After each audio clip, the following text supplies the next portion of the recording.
Let me show you something that's unfolding in California right now, and I need you to understand just how serious this situation has become.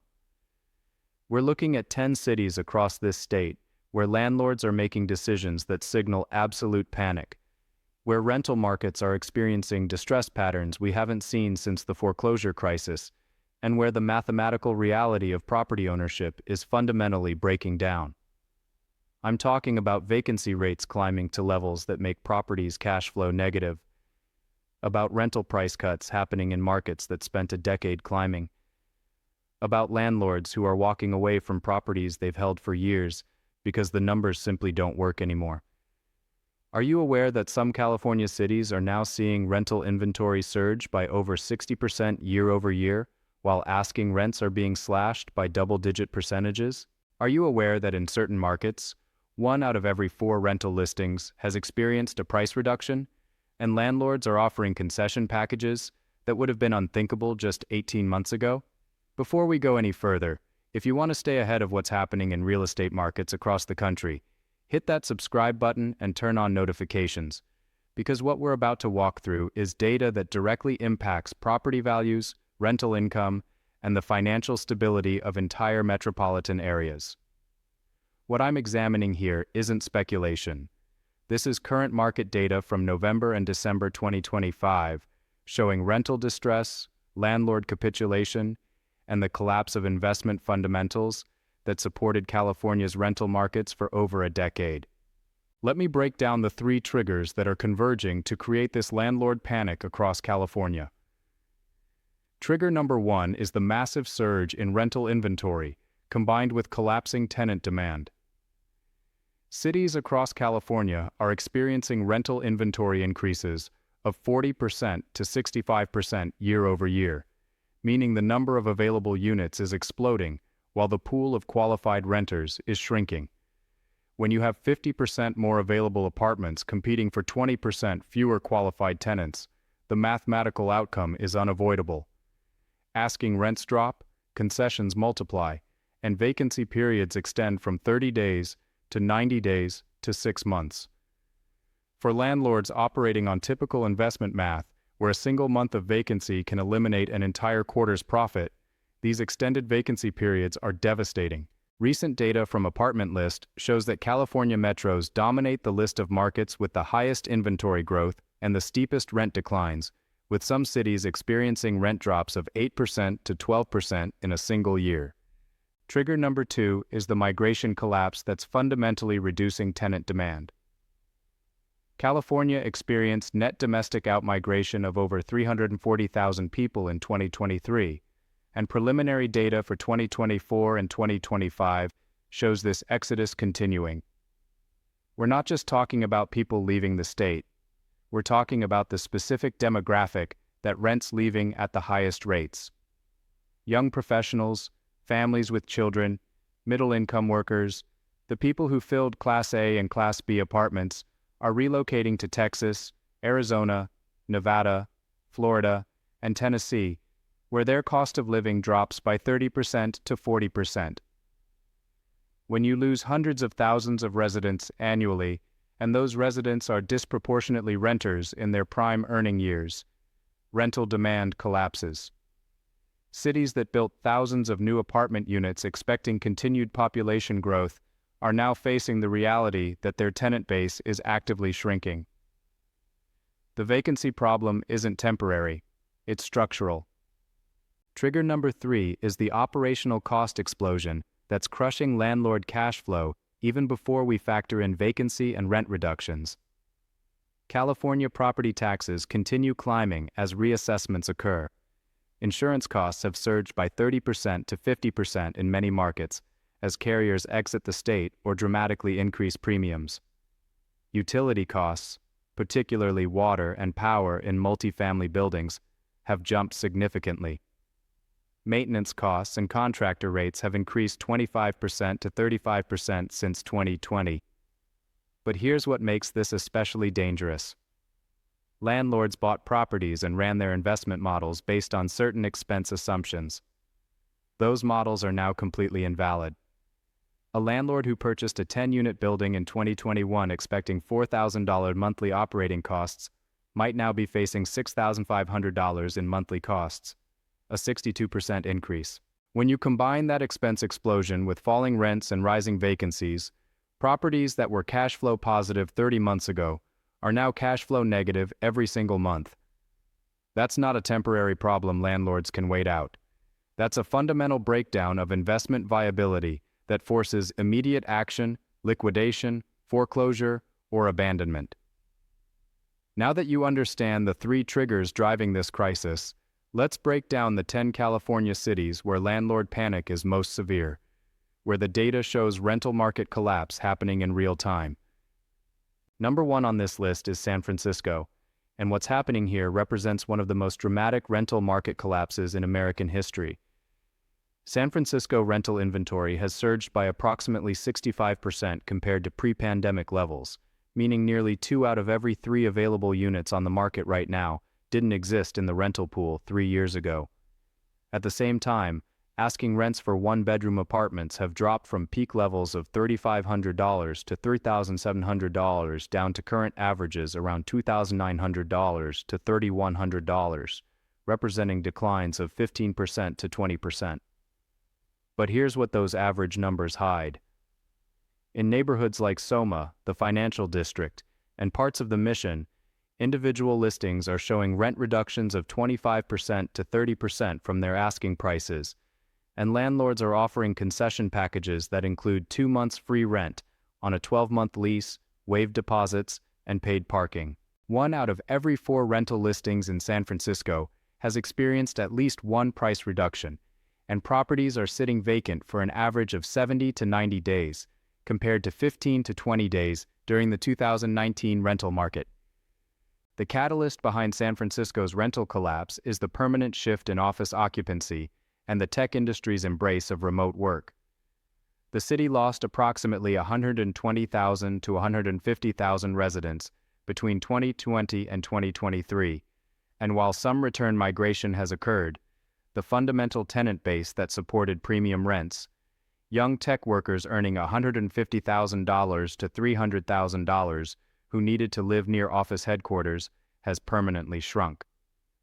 Companies like Salesforce, Twitter, Meta, and dozens of smaller tech firms have either reduced their San Francisco office footprints or implemented permanent hybrid and remote policies. The workers who remain are demanding discounts because they know landlords are desperate. The workers who left aren't coming back because they've discovered they can do the same job from Austin or Denver or Boise while paying half the rent. What makes this especially dangerous for San Francisco landlords is the operating cost structure. San Francisco has some of the highest property taxes in California, routinely reassessing properties at current market values that remain elevated despite rent declines. Insurance costs have increased dramatically. The city's regulatory environment imposes costs on landlords that don't exist in other markets, including strict rent control provisions, just cause eviction requirements, and mandatory seismic retrofitting for older buildings. A landlord operating a 20-unit building in San Francisco might be facing monthly operating costs of $35,000 to $45,000. If that building is now running at 70% occupancy instead of 95% occupancy, and if rents have dropped 18%, the cash flow has gone from strongly positive to deeply negative. That landlord is writing checks every month to cover the shortfall, bleeding cash reserves, and facing a decision: continue subsidizing a losing investment or sell into a buyer's market where property values have also declined. Here's the part most people aren't talking about. San Francisco landlords who try to sell are discovering there's almost no investor demand. Buyers look at the same numbers, the high vacancies, the falling rents, the regulatory burden, the ongoing outmigration, and they pass. The buyers who do engage are offering prices 25% to 35% below what those properties would have commanded in 2019 or 2020. For landlords who purchased or refinanced at peak values, selling at those prices means bringing cash to closing to pay off their mortgages. They're trapped. They can't cash flow the property as a rental. They can't sell without taking devastating losses. Some are simply walking away, letting properties go to foreclosure rather than continuing to subsidize monthly losses. San Francisco represents landlord panic at its most extreme because every exit option is bad. Number 2 is Los Angeles. And while the dynamics here are different from San Francisco, the distress is just as real. Los Angeles rental inventory has increased by approximately 45% to 50% year over year in key submarkets, particularly in downtown LA, Koreatown, and the West Side. Asking rents for one-bedroom apartments have declined by 8% to 11% depending on the neighborhood, with luxury buildings experiencing even steeper drops of 12% to 15%. Concessions are now standard across the market. 2 months free on a 12-month lease is common in Class A buildings. Waived application fees, reduced deposits, and included parking are appearing in Class B properties that never offered concessions during the 2015 to 2021 rental boom. The migration pattern in Los Angeles is creating a tenant quality crisis that's compounding the vacancy problem. Los Angeles lost over 90,000 residents to domestic outmigration in 2023, and the people leaving are disproportionately middle and upper middle class workers, families, and professionals. The people staying or arriving include lower income workers and individuals who can't afford to relocate. For landlords, this creates a terrible situation. Not only is overall demand dropping, but the pool of qualified tenants who can afford $2,500 to $3,500 rents and who have strong credit and stable employment is shrinking even faster. Landlords are being forced to choose between leaving units vacant or accepting tenants with weaker qualifications, lower incomes, and higher risk profiles. What we're seeing across Los Angeles is landlords who held properties for 15 or 20 years, who survived previous downturns, who weathered the 2008 crisis, now deciding to exit. These aren't panicked flippers. These are long-term investors who are looking at current conditions, projecting forward, and concluding that the fundamentals have changed permanently. They're seeing remote work reducing demand for rentals near job centers. They're seeing California's tax burden and cost of living driving sustained outmigration. They're seeing new apartment construction continuing to add supply even as demand falls. They're seeing insurance costs, property taxes, and utilities climbing relentlessly. And they're making the rational decision that the risk-reward profile no longer justifies holding California rental property. Areas like downtown Los Angeles are particularly distressed. The downtown apartment boom of the 2010s added thousands of units targeting young professionals and empty nesters who wanted an urban lifestyle. That demand has evaporated. Office occupancy in downtown LA remains below 60%. The street-level retail and restaurant scene that made downtown attractive has been decimated. Safety concerns have intensified.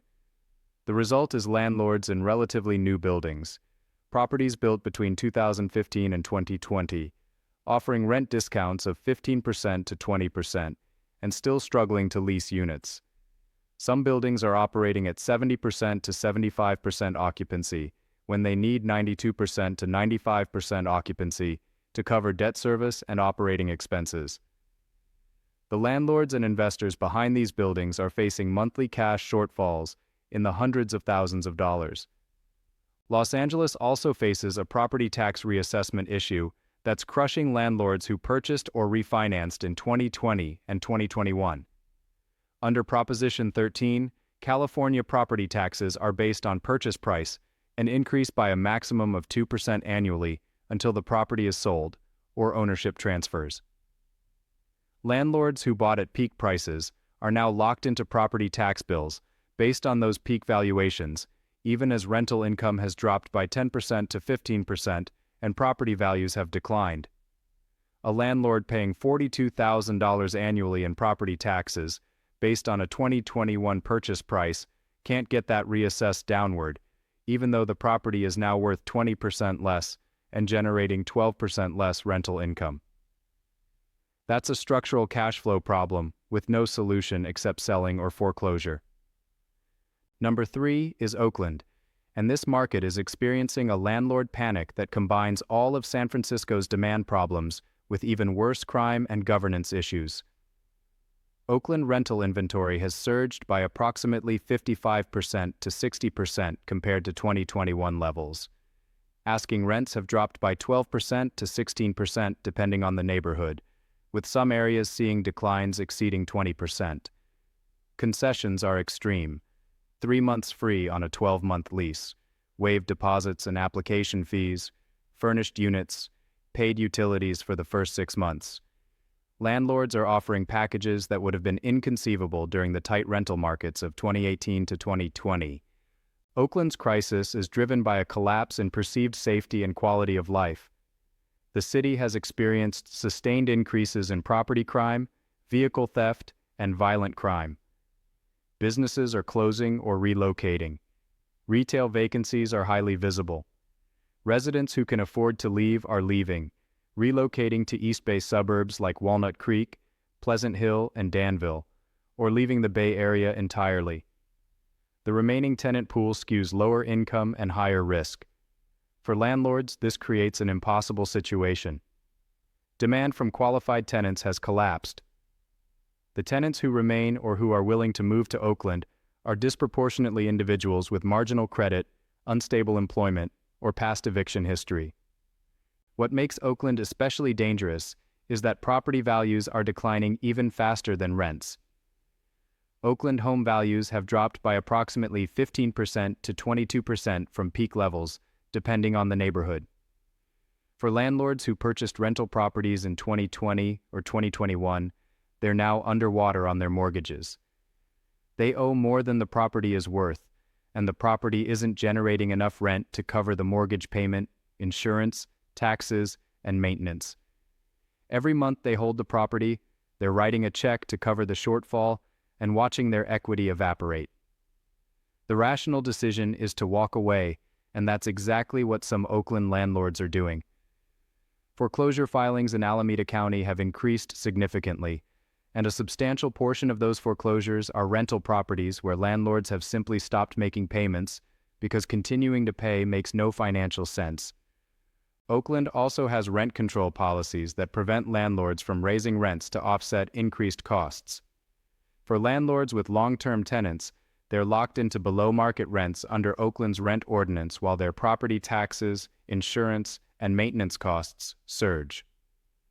A landlord who has a tenant paying $2,200 for a 2-bedroom unit under a lease from 2020 can't raise that rent to current market levels, which themselves have dropped to $2,500 from peak levels of $3,000. That landlord is stuck receiving $2,200 while paying operating costs that have increased from perhaps $900 monthly to $1,350 monthly. The unit is cash flow negative, and there's no legal way to fix it without either waiting for the tenant to leave voluntarily or selling the property with the tenant in place, which dramatically reduces the sale price. Number 4 is Sacramento, and what's happening here is particularly significant because Sacramento was supposed to be one of the beneficiary markets of California's coastal exodus. The theory was that workers priced out of the Bay Area, and Los Angeles would relocate to Sacramento, driving rental demand and property values. That thesis is failing. Sacramento rental inventory has increased by approximately 40% to 45% year over year. Asking rents have declined by 7% to 9% from peak levels. Vacancy rates have climbed from around 4% during the tight market of 2021 to current levels approaching 8% to 9% in many submarkets. The problem in Sacramento is that it's getting hit from both sides. Workers leaving the Bay Area who might have considered Sacramento are instead choosing to leave California entirely, moving to Nevada, Arizona, Idaho, or Texas, where their cost of living is dramatically lower and where state tax burdens are eliminated or substantially reduced. At the same time, Sacramento's own residents are leaving. The city lost population in 2023, and data for 2024 suggests continued outmigration. The jobs that drove Sacramento's growth, primarily state government employment, are no longer expanding. State budget deficits are forcing hiring freezes, and in some cases, workforce reductions. The secondary economy that depended on state worker spending is contracting. For Sacramento landlords, the realization is setting in that the growth story is over. Properties purchased in 2020 and 2021 with the expectation that rents would continue climbing by 4% to 6% annually are instead seeing rents falling and vacancies extending. A landlord who bought a 4-unit building in Sacramento in 2021 for $920,000, expecting $6,200 in monthly rental income, might now be collecting $5,600 in monthly rental income, with 1 unit sitting vacant for 90 days.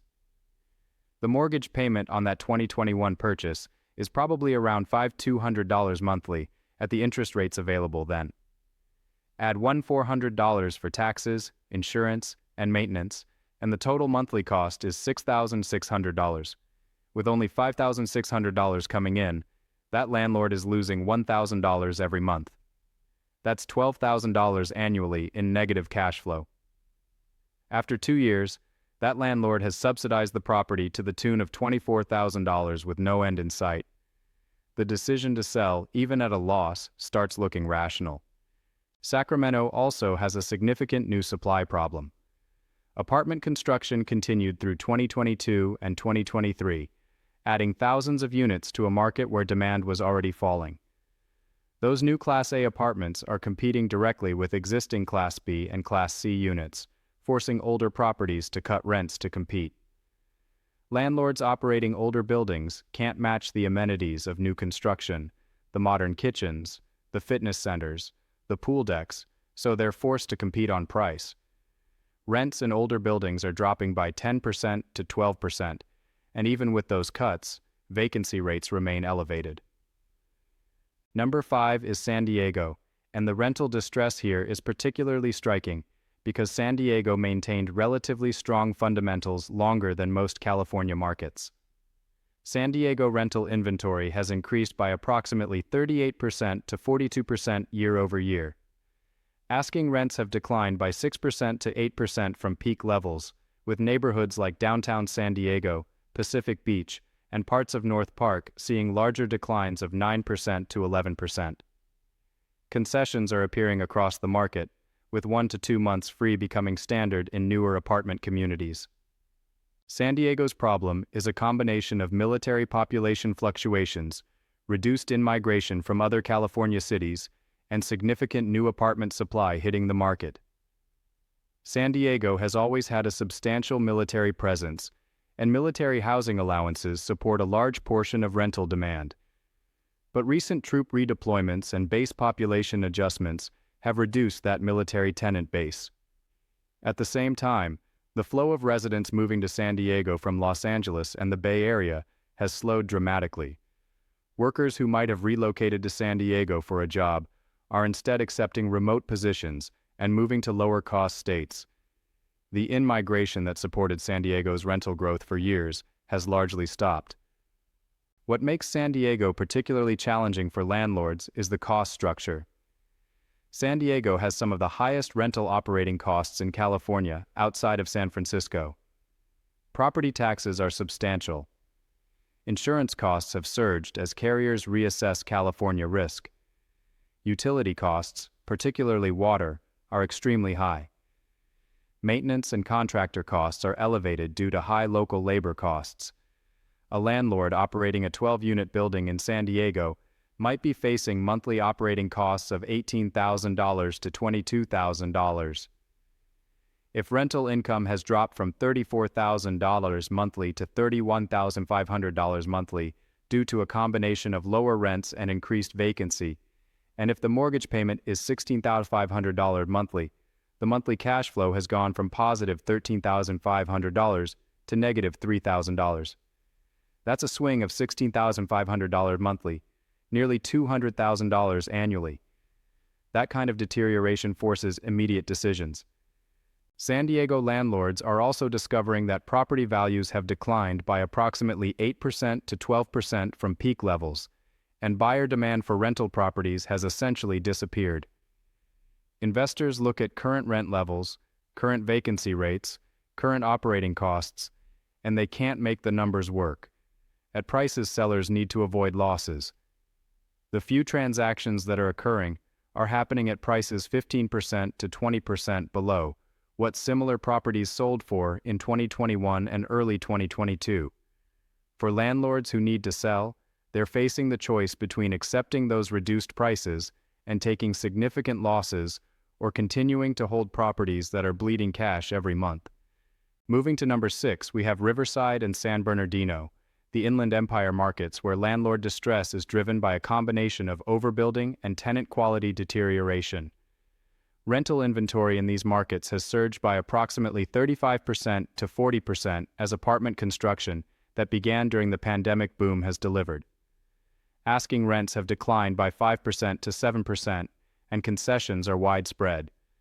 The problem in the Inland Empire is that these markets attracted workers priced out of Los Angeles and Orange County, but those workers are now leaving California entirely rather than settling for long commutes from Riverside or San Bernardino. The tenant base that remains skews lower income, and landlords are experiencing higher rates of late payments, partial payments, and eviction filings. Operating costs remain elevated while rental income and tenant quality both decline. Number 7 is Fresno, where agricultural economy weakness is combining with general California outmigration to create rental market distress. Fresno rental inventory has increased by approximately 30% to 35%, and asking rents have dropped by 6% to 8%. The challenge in Fresno is that the city depends heavily on the agricultural sector, and that sector is experiencing significant stress from water costs, regulatory burdens, and labor expenses. Jobs are scarce.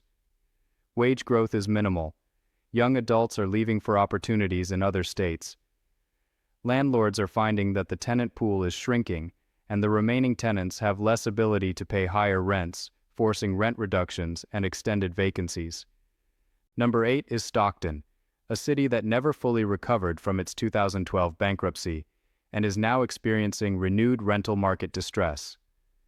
Stockton rental inventory has increased by approximately 32% to 37%, and asking rents have declined by 5% to 7%. Stockton's problem is that it has almost no economic growth drivers. The city continues to struggle with crime, poor schools, and limited employment opportunities. Residents who can afford to leave are leaving. Landlords are stuck with properties in a market that has no positive catalysts and multiple ongoing problems. Property values remain depressed, rental demand is weak, and tenant quality is poor. Number 9 is Anaheim, where the collapse in tourism and convention activity is creating sustained weakness in rental demand. Anaheim rental inventory has increased by approximately 28% to 32%, and asking rents have declined by 4% to 6%. The challenge in Anaheim is that a significant portion of rental demand historically came from workers in the tourism and hospitality sector. That sector remains below pre-pandemic employment levels. Jobs are less stable, wages are lower, workers are doubling up or moving to less expensive areas. Landlords are experiencing higher turnover, longer vacancy periods, and weaker tenant quality. Number 10 is Berkeley, where the rental market is experiencing distress despite the presence of UC Berkeley. Berkeley rental inventory has increased by approximately 25% to 30%, and asking rents have declined by 5% to 7%. The problem in Berkeley is that student housing demand has changed. More students are living at home and commuting.